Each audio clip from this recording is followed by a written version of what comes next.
Alhamdulillah, alhamdulillahilladzi amarna bil ittihad wal ihtisam bi hablillahil matin. Asyhadu an la ilaha illallah wa asyhadu anna Muhammadar Rasulullah. Allahumma shalli ala Muhammad wa ala ali Muhammad kama shallaita ala sayyidina Ibrahim wa ala ali Ibrahim. وبارك على محمد وعلى آل محمد في العالمين إنك حميد مجيد. أما بعد فيا عباد الله أوصيكم وإياي بتقوى الله فقد فاز المتقون وهو أصدق القائلين. قال الله تعالى في القرآن الكريم: أعوذ بالله من الشيطان الرجيم. بسم الله الرحمن الرحيم. يا أيها الذين آمنوا اتقوا الله حق تقاته ولا تموتن إلا وأنتم مسلمون. Hadirin kaum muslimin jamaah Jumat rahimakumullah. Mari kita bersama-sama bersyukur kehadirat Allah Subhanahu wa taala atas segala nikmat dan karunia yang tiada henti-hentinya Allah berikan kepada kita sekalian sampai pada saat yang berbahagia ini. Kita masih diberikan kekuatan iman dan Islam, kita diberikan kesempatan dan kesehatan sehingga kita hadir bersama di tempat yang suci dan mulia ini dalam rangka mengabdikan diri kita kepada Allah Subhanahu wa taala melalui ibadah salat Jumat pada kesempatan ini. Selawat dan taslim kita peruntukkan kepada baginda kita Rasulullah Muhammad sallallahu alaihi wasallam. Allahumma shalli wa sallim alaihi. Beliau diutus ke dunia ini membawa 3 misi besar. Yang pertama, beliau diutus untuk menyempurnakan akhlak dan budi pekerti umat manusia. Yang kedua, beliau diutus untuk membawa agama yang benar, dinul haq, dinul Islam. Inna dina indallahil Islam. Tidak ada agama yang benar di sisi Allah kecuali Islam. Misi yang ketiga beliau bawa yaitu wa ma arsalnaka illa rahmatan lil alamin. Beliau diutus untuk menjadi rahmat buat seluruh alam semesta ini. Kaum muslimin, mari kita bersama-sama memperhatikan perkembangan dalam kehidupan berbangsa dan bernegara saat sekarang ini. Maka khatib, sesungguhnya khatib itu harus memberikan penjelasan tentang beberapa hal yang sifatnya aktual di tengah-tengah masyarakat kita. Kita lihat akhir-akhir ini banyak sekali hal-hal yang sangat aktual yang dipersoalkan, diperbincangkan oleh masyarakat kita, baik yang sifatnya nasional, regional maupun lokal, semuanya mempersoalkan. Yang pertama yaitu pernyataan dari Menteri Agama Republik Indonesia yang sedikit keluar dari posisi dia sebagai seorang Menteri Agama, yang beliau menyamakan suara azan dengan gonggongan binatang. Yang kedua, yang aktual juga yang harus kita perhatikan, yaitu kita seluruh umat Islam Indonesia dalam bulan Rajab ini memperingati peristiwa besar, suatu peristiwa yang sangat spektakuler, yang Allah berikan kepada Nabi kita Muhammad sallallahu alaihi wasallam. Maka hadirin kaum muslimin jamaah Jumat yang saya muliakan, yang pertama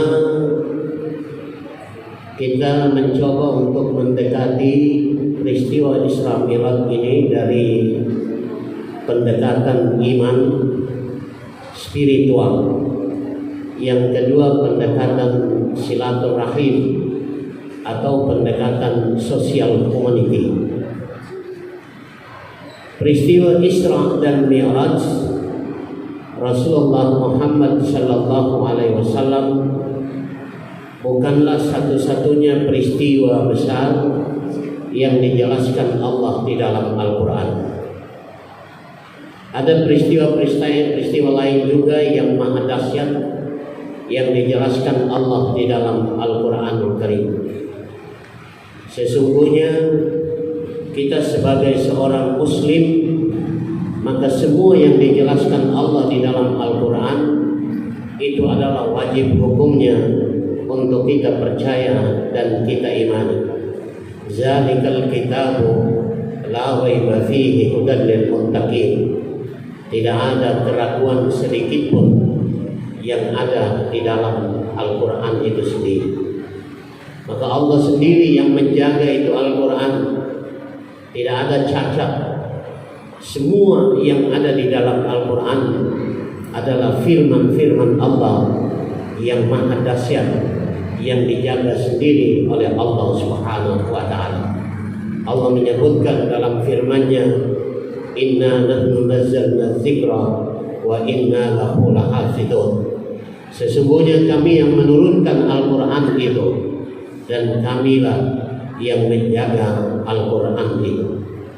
Maka semua informasi-informasi yang datang dari Al-Quran itu adalah sesuatu yang mutlak harus kita yakini. Kita lihat di negara kita ini sekarang ada faham-faham. Yang pertama itu faham liberal atau faham kebebasan. Mereka menganggap semua agama itu sama. Bahkan mereka menyebutkan bahwa peristiwa-peristiwa masa lalu yang dijelaskan Allah di dalam Al-Quran itu adalah diibaratkan seperti cerita-cerita dongeng. Ini adalah orang-orang yang telah keluar dari nilai-nilai keimanan, keislaman sebagai seorang muslim. Yang kedua, mereka meragukan tentang kebesaran Allah Subhanahu wa ta'ala yang melakukan, yang bekerja, yang menciptakan, yang menjadikan peristiwa-peristiwa besar itu. Kita ambil contoh peristiwa kejadian Nabi Allah Adam alaihissalam. Mereka membandingkan dengan cerita yang ada di dalam Alkitab, Perjanjian Lama, kitab Kejadian ayat 1, 2, dan 3 dan seterusnya. Mereka membandingkan itu dengan mengatakan bahwa apa yang dijelaskan di dalam Alkitab itu lebih rinci daripada apa yang dijelaskan Allah di dalam Al-Quran tentang peristiwa kejadian atau penciptaan Nabi Allah Adam alaihissalam. Namun terlepas dari itu, kita sebagai seorang muslim, kita pasti yakin dan percaya bahwa itu adalah benar terjadi. Allah Subhanahu wa ta'ala menciptakan Nabi Allah Adam alaihissalam dengan 4 unsur. Yang pertama adalah min turab, yang kedua adalah min ma, yang ketiga adalah min hawa, dan yang keempat adalah min nar. Allah gabungkan 4 unsur itu, dan Allah hanya mengatakan kun fayakun, maka jadilah Nabi Allah Adam alaihissalam. Kemudian Allah mengambil rusuk dari Nabi Allah Adam alaihissalam, kemudian menciptakan pasangannya Hawa. Allah hanya mengatakan kun fayakun, maka jadilah nenek kita. Dan Al-Quran menjelaskan, Allah menjelaskan di dalam Al-Quran, peristiwa itu diabadikan dalam surat Al-Baqarah. Allah menyebutkan, qala ya Adam uskun anta wa zawjukal jannah wa kula minha ragadan haitsu syi'tuma wa la taqraba hadhihi asy-syajarah fatakuna minaz zalimin. Hai Adam, tinggallah engkau bersama istrimu di dalam surga, dan janganlah kamu dekati hadhihi syajarah, pohon ini.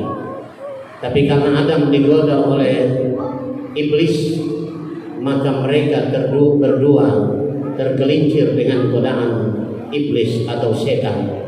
Maka Allah menyebutkan, fa'azallahuma syaitanu anha fa'akhrajahuma mimma kana fi. Keluarlah kamu dua orang dari surga. Maka Adam dan Hawa turun ke bumi. Peristiwa besar lagi yang sangat spektakuler, yang menurut kemampuan rasio kita itu sesuatu yang luar biasa, tetapi menurut Allah dengan kekuasaannya adalah sesuatu yang biasa. Nabi Allah Ibrahim alaihissalam ketika dilempar masuk ke dalam api oleh Raja Namrud, secara hukum sunnatullah api itu panas, tetapi ketika Nabi Allah Ibrahim dilempar masuk ke dalam api, ada inayatullah, ada pertolongan Allah kepada Nabi Allah Ibrahim alaihissalam. Allah hanya berfirman kepada api, qul ya naru barda wa salamun ala Ibrahim. Hai api, selamatkan Ibrahim. Maka Ibrahim menggigil di dalam api yang panas itu. Itu adalah tanda-tanda kebesaran dan kekuasaan Allah Subhanahu wa ta'ala. Yang ketiga, peristiwa besar juga Nabi Allah Musa alaihissalam yang dikejar oleh Fir'aun laknatullah, kemudian sampai ke tepi Laut Merah. Fir'aun mengejar, di belakang, di depan adalah Laut Merah.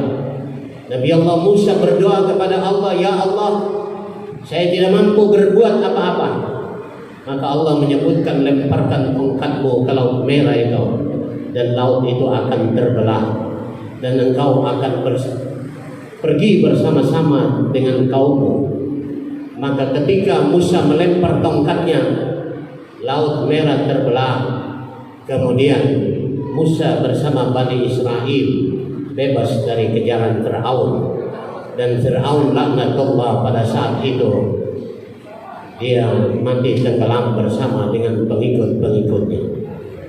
Peristiwa besar lagi yang terjadi ketika Nabi Allah Isa alaihissalam.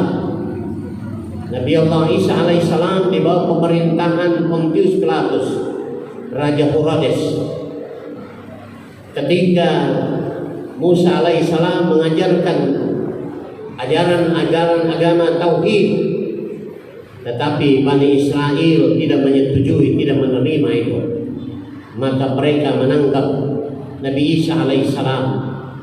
Mereka menangkap, tapi Allah maha besar, Allah maha kaya, Allah maha luar biasa.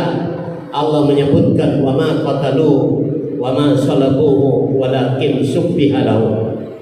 Mereka tidak membunuh Isa alaihissalam, mereka tidak menyalib Isa alaihissalam, tapi kami angkat Isa ke sisi kami. Itu adalah peristiwa-peristiwa besar yang Allah sebutkan di dalam Al-Quranul Karim yang harus kita yakini. Maka seorang muslim kalau tidak yakin tentang hal itu, maka imannya dipertanyakan sebagai seorang muslim. Peristiwa besar selanjutnya Isra dan Mi'raj Rasulullah Muhammad sallallahu alaihi wasallam. Pada suatu ketika Rasulullah Muhammad sallallahu alaihi wasallam dia berada di Masjidil Haram, dan malam seperdua malam beliau di Isra Mi'rajkan dari Masjidil Haram ke Masjidil Aqsa. Ada sebuah riwayat menyebutkan bahwa Rasulullah Muhammad sallallahu alaihi wasallam dalam perjalanan itu Dia sampai dulu di kota Madinah. Waktu itu adalah kota Yastrib. Yastrib artinya tempat yang penuh dengan kumuh dan kotor. Jibril membawa Muhammad sampai ke Yastrib.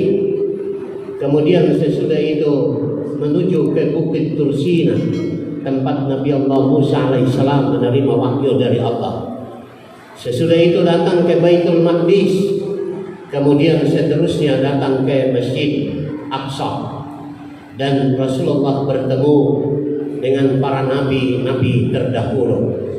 Jumlah nabi itu banyak.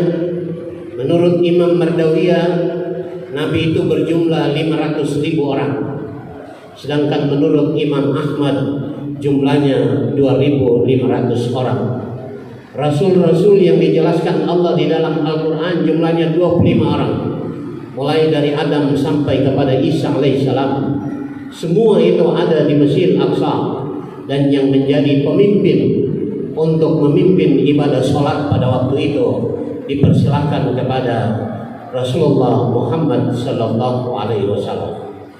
Rasulullah Muhammad sallallahu alaihi wasallam sejak beliau ada di dalam kandungan ibunya, Allah sudah memperlihatkan kepada Muhammad tentang bagaimana kemuliaan Rasulullah sallallahu alaihi wasallam. Rasulullah ketika beliau lahir, baru kepalanya keluar dari rahim ibunya Siti Aminah. Rasulullah mengucapkan kalimat Allahu Akbar kabira walhamdulillahi katsira wa subhanallahi bukratan wa asila. Ada satu agama yang namanya agama Majusi yang menyembah api di Persia sudah ribuan tahun. Api itu tidak pernah padam. Tapi ketika Rasulullah mengucapkan kalimat Allahu Akbar kabira, dialah Allah yang maha besar, tidak ada yang lebih besar. Pada saat itu api yang disembah oleh orang Majusi itu langsung padam. Semua gedung-gedung yang di dalamnya ada patung dan arca, semuanya jatuh berantakan karena Rasulullah menyebutkan kata Allahu Akbar kabira walhamdulillahi katsira wa subhanallahi bukratan wa asila. Rasulullah sallallahu alaihi wasallam ketika dia keluar, ibunya melahirkan dia keluar, dia menancapkan kedua kakinya ke bumi. Dijelaskan oleh Dr. Mutawalli Sya'rawi di dalam kitab Al-Mi'raj. Rasulullah mengangkat kedua tangannya ke langit dan menancapkan kedua kakinya ke bumi, dan beliau mengucapkan Allahu Jalla Jalaluhu, Allahu Jalla Jalaluhu, Allahu Jalla Jalaluhu. Rasulullah lahir, tidak ada setetes darah bersama beliau keluar. Bahkan dijelaskan oleh Mutawalli Sya'rawi, ketika beliau lahir ada cahaya yang terpancar dari kota Mekah sampai ke aras dan menjadi sebuah diskusi besar oleh orang-orang atau para ahli kitab, ahlul kitab dan orang-orang Yahudi pada masa itu. Mereka sudah mengetahui, dijelaskan di dalam kitab-kitab mereka bahwa telah lahir seorang penghulu para nabi, yaitu Rasulullah Muhammad sallallahu alaihi wasallam. Sampai dia besar dan Allah mengangkat derajatnya. Dia menerima wahyu dari Allah Subhanahu wa taala ketika berumur 40 tahun. Kemudian pada tahun kedua beliau diisra mi'rajkan oleh Allah.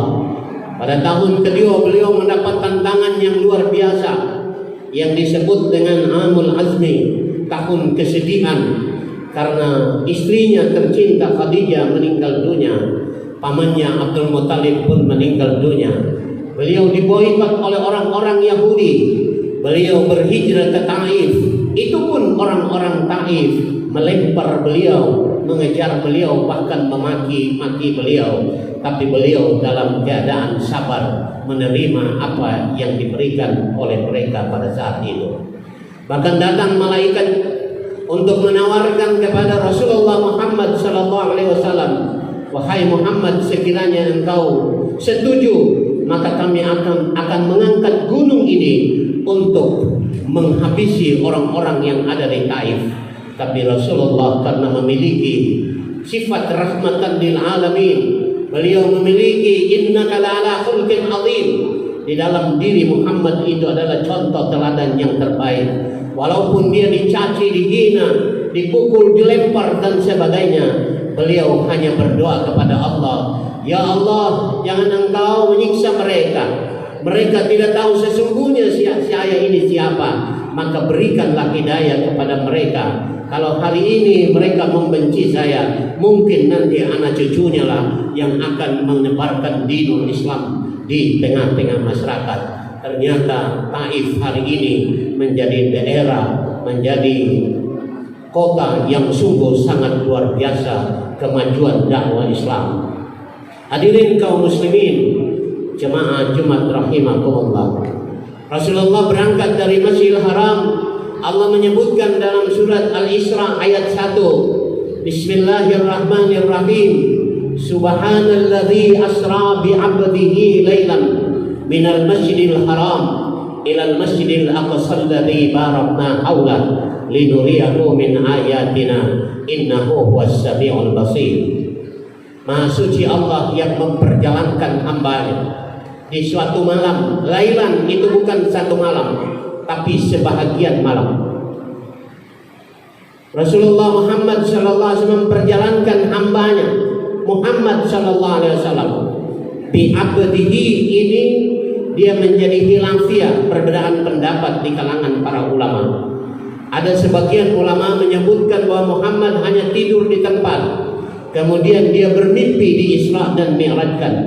Tetapi jumhur ulama mengatakan bahwa kata bi'abdihi di sini adalah Muhammad diberangkatkan dengan ruh dan jasadnya, mulai dari Masjidil Haram ke Masjidil Aqsa, kemudian dimi'rajkan, naik langit pertama, kedua dan ketiga, keempat, kelima dan keenam, ketujuh, kemudian terus naik Sidratil Muntaha, wa nadaka rabbuka a'taka ma a'taka ya Rasulullah.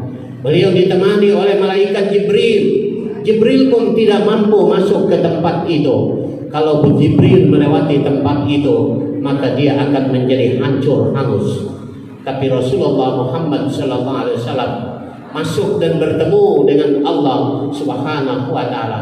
Allah bertemu dengan Muhammad SAW. Mereka berdialog. Dialog itulah yang diabadikan di dalam salat kita. At-tahiyatul mubarakatus salawatut thayyibah. Assalamu alayka ayyuhan nabi wa rahmatullahi wa barakatuh. Assalamu alayna wa ala ibadillahis salihin. Maka Muhammad mengatakan asyhadu an la ilaha illallah, dan Allah menyebutkan wa asyhadu anna Muhammadar Rasulullah. Itu adalah dialog yang terjadi pada waktu itu. Kita tidak akan menjelaskan ini sedetail mungkin karena ini Jumat, tapi kita ambil hikmahnya. Hikmah yang pertama yaitu pendekatan yang pertama dari peristiwa-peristiwa besar yang terjadi, yang diabadikan Allah di dalam Al-Quran adalah harus dengan iman. Hanya dengan imanlah yang kita percaya akan semua ini. Karena mereka orang-orang liberal, orang-orang yang tidak senang kepada Islam, pendekatannya adalah rasio akal, maka mereka menganggap bahwa tidak mungkin peristiwa itu terjadi. Tapi kita sebagai seorang muslim, kita percaya bahwa semua yang Allah jelaskan di dalam Al-Quran adalah mutlak terjadi, dan itu adalah kebenaran yang mutlak yang harus diimani. Kemudian yang kedua, Rasulullah Muhammad sallallahu alaihi wasallam dalam perjalanan itu ditemani oleh malaikat Jibril alaihissalam. Maka Rasulullah tidak berjalan sendiri, tapi yang memperjalankan Rasulullah adalah Allah Subhanahu wa taala itu sendiri. Maka hadirin kaum muslimin jamaah Jumat yang saya muliakan, pada saat beliau sampai di Sidratil Muntaha, selesai bertemu dengan Allah, Jibril mengantar Muhammad untuk melihat surga dan neraka. Ketika beliau diantar untuk melihat Ada tamsil yang diperlihatkan Allah kepada Rasulullah Muhammad SAW, yaitu yang pertama, ada sekelompok orang yang memukul kepalanya sampai keluar darah dan pecah. Rasulullah bertanya kepada Jibril, "Wahai Jibril, apa yang terjadi? Apa gerangan yang terjadi? Ini untuk umatku." Jibril menjawab, "Wahai Muhammad, inilah sebagian umatmu yang tidak mau melaksanakan sholat 5 waktu. Mereka enggan melaksanakan sholat." Sesudah itu diperlihatkan lagi satu kelompok yang lidahnya terbujur lurus ke bawah sampai ke tanah. Mereka menggunting-gunting lidahnya, kemudian mengeluarkan nanah dan darah yang berbau busuk. Rasulullah bertanya pada malaikat Jibril, "Wahai Jibril, apa yang Allah perlihatkan kepada saya?" Maka Jibril menjelaskan bahwa di akhir zaman nanti ada umatmu, sekelompok umatmu yang suka menebarkan fitnah untuk menghancurkan sesama saudara muslim. Mereka senang menggibah orang, mereka senang memfitnah orang. Inilah yang kita lihat sekarang ini terjadi di dalam kehidupan berbangsa dan bernegara kita ini. Banyak orang yang senang memfitnah karena disitulah kehidupan mereka. Kemudian Rasulullah diperlihatkan lagi ada satu kelompok, ada daging yang enak, yang masak, yang bagus. Mereka tidak makan daging itu, tapi malah mereka menyantap daging-daging yang berbau busuk. Muhammad bertanya pada Jibril, "Wahai Jibril, apa gerangan yang diperlihatkan Allah pada saya?" Maka Jibril menjelaskan bahwa inilah pertanda umatmu nanti, sebahagian ada istrinya cantik di rumah menunggu kedatangannya, tapi dia jajan di tempat-tempat maksiat. Dia buat maksiat di tempat-tempat yang luar biasa. Maka ini menjadi sebuah koreksi buat kita. Luar biasa ya. Kemudian yang terakhir yang saya sampaikan, ada satu kelompok yang menanam pohon itu tumbuh dan langsung berbuah, dan mereka memetik buahnya dan mereka menikmati. Luar biasa enaknya itu buah itu. Maka Rasulullah tersenyum dan bertanya pada Jibril, "Wahai Jibril, apa yang terjadi untuk umatku ini?" Maka Jibril menjawab, "Itulah umatmu yang senantiasa istiqamah di dalam Islam. Mereka ta'muruna bil ma'ruf wa tanhauna 'anil munkar. Mereka adalah khairun nas anfa'u nas." Mereka itu adalah manusia yang terbaik. Mereka yang menegakkan kalimat Allah. Mereka yang mengajak kepada kebaikan dan melarang kepada keburukan dan kejahatan di tengah-tengah masyarakat. Hadirin kaum muslimin, oleh-oleh yang dibawa oleh Rasulullah ke bumi adalah beliau menerima perintah sholat 5 waktu. Menurut catatan bahwa pertama itu 50, tapi karena ada tawar-menawar sampai 50. Ada yang mengatakan kisah ini kisah Israeliat, tidak perlu disampaikan. Tapi ada hikmahnya buat kita. Kita bisa bayangkan kalau sholat itu 50 waktu kira-kira, kita ini bagaimana kita bisa buat apa? Kita habis makan sholat, mau tidur sholat lagi, tidur sedikit bangun sholat, mau semua sholat. 5 waktu ini saja kadang-kadang banyak orang yang tidak mampu untuk melaksanakan.